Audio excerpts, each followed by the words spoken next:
अस्सलाम वालेकुम दोस्तों, मैं हूं Arsalan Malik. M English, M Urdu, M Islamiyat. और आज आप सबके सामने मैं G7 कंट्रीज़ को याद करने का तरीका लेकर हाजिर हुआ हूं। तो शुरू करते हैं अपनी वीडियो।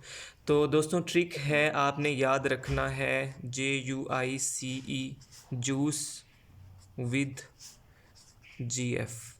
आपने ये एक लाइन याद रखनी है, जूस विद GF, जिससे आप G7 कंट्रीज़ जो हैं उनको ईज़िली याद कर सकते हैं।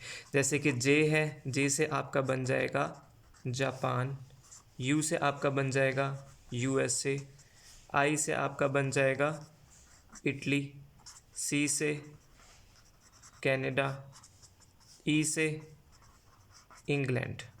अब ये जो इंग्लैंड है, ये आपने याद तो इंग्लैंड से कर लें, लेकिन ये बेसिकली है यूनाइटेड किंगडम, जिसे यूके कहते हैं। ये आपका हो गया जूस। विद को आपने एग्जाम करके आगे GF पे आ जाना है। जी से आपका हो जाएगा जर्मनी, और F से हो गया आपका फ्रांस।